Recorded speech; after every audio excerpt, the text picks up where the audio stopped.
But if you set up your company or you do agreements with companies in other jurisdictions, then you have additional measures of limiting or additional remedies that you can pursue in the event of a harmful intervention with regard to your property rights or contracts in South Africa.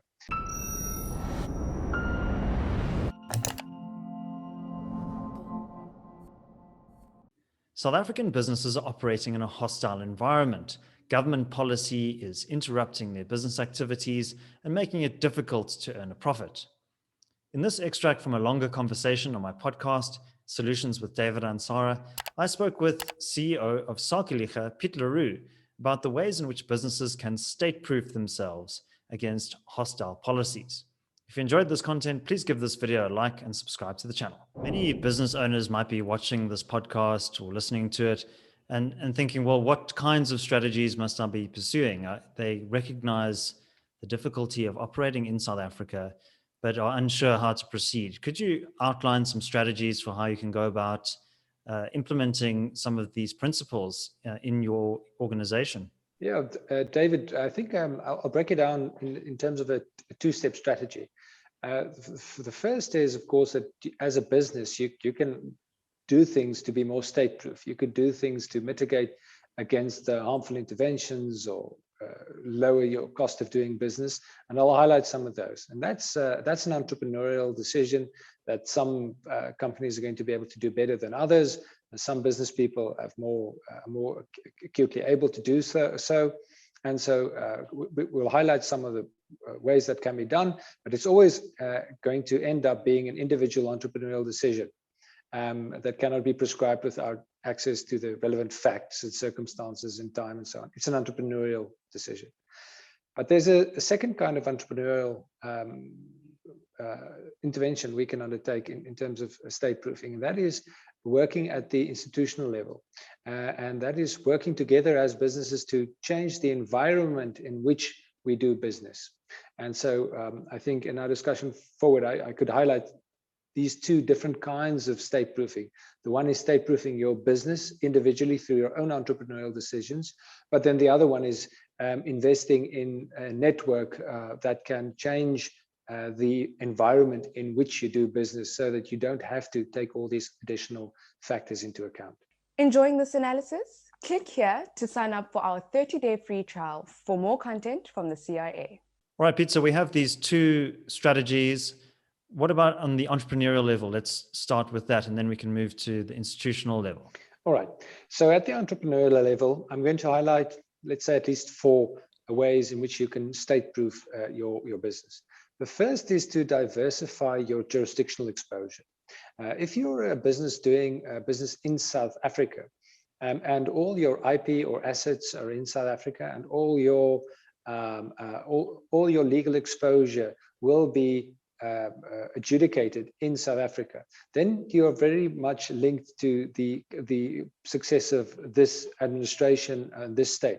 But if you set up your company or you do agreements with companies in other jurisdictions, then you have additional measures of limiting or additional remedies that you can pursue in the event of a harmful intervention with regard to your property rights or contracts in South Africa.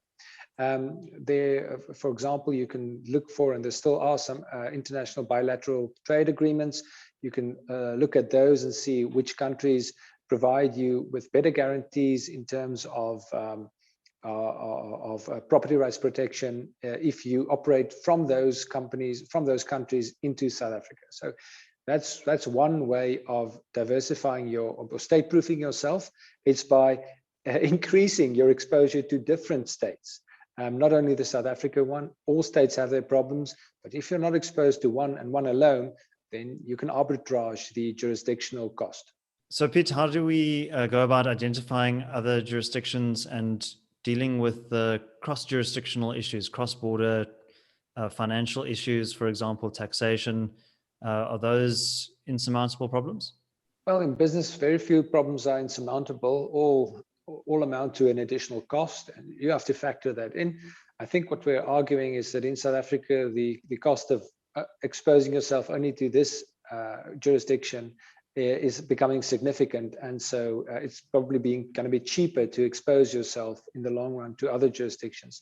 Some of them you ask about how we can identify them. Some of them have identified themselves over many centuries even. You can think of Switzerland and others, but you can also try and be creative and possibly pursue operations from companies with, let's say, not in the developed world or not in the West or in Europe, with which South Africa seeks, those countries with which South Africa seeks diplomatic, favorable diplomatic relationships nowadays, maybe Brazil or Russia.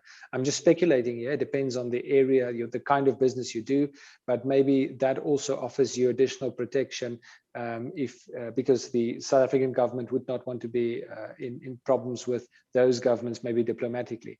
I'm arguing this in the abstract. Always the concrete answer will depend on the nature of your business, the scope of your business, and some other networks you have available. Of course. So what about income stream diversification? So when you're looking at the sources of income for your business, how can you go about diversifying those income streams? I recently spoke to a member of Sakeliga in the design and branding segment, and 3 years ago, all their business was from within South Africa. And one of the byproducts or opportunities they seized during the COVID-19 situation, and even slightly before that, was to explore developing a clientele in the Scandinavian countries. And today, almost half their business comes from those countries. They didn't market there. They identified 1 or 2 clients, and then from there on, it was word of mouth. And so by doing good business, remember, South Africa has, in many respects, a low cost of production. It can be in some high-skilled labor areas, or for other reasons, you can produce in South Africa things at a lower cost than you would want to produce them locally in, say, Scandinavia. So, but by diversifying the clientele, the income streams you have to clientele outside of South Africa, that enables you to stay in South Africa, do business, have a high standard of living, and pay good dividends in South Africa, but not serving only clients in South Africa. And you're hedged to harmful interventions that negatively influence your local clients. You're only halfway exposed now in that company's case. All right. And Piet, are there any other strategies for income diversification besides going offshore? What about in the domestic market, trying to diversify your services or products that you offer to the market? I think we can add the state as a client here. It normally is very safe to do business with governments. It takes maybe a while, and you have to develop another kind of network to sustain that. And it's a little bit dirty sometimes. Very often, it's a murky business doing business with states. But in South Africa, doing business with the state comes with additional problems. And so I think the cost of doing business with the state increases. It increases through policies such as Black economic empowerment. We see in the procurement regulation space in South Africa, regulations that require you to even sometimes basically sell 50 to 100% of your company to Black shareholders. Otherwise, you will not be able to do contracts with the government. I hate to put it in these terms, but these are the terms put in the tender documents by, for example, Eskom or other state utilities. And so doing business with the state, that's one of your income streams. If it traditionally was, you'll have to reconsider the cost of that income stream. And you would have to reconsider I think, if you're thinking about going into business with the state, of course, then that's the additional cost to that. And you, in a country where their fiscal problems is increasing. So in South Africa, you have a deteriorating fiscal situation, even rapidly so, and it's not clear that it's going to increase. In fact, everything points to a further deterioration. You are at some point going to run into delays in payments. You already have delays in payments in South Africa. That's mostly administratively, not because there isn't money.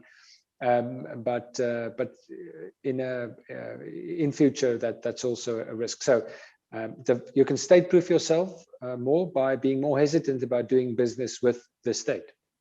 Thanks for watching.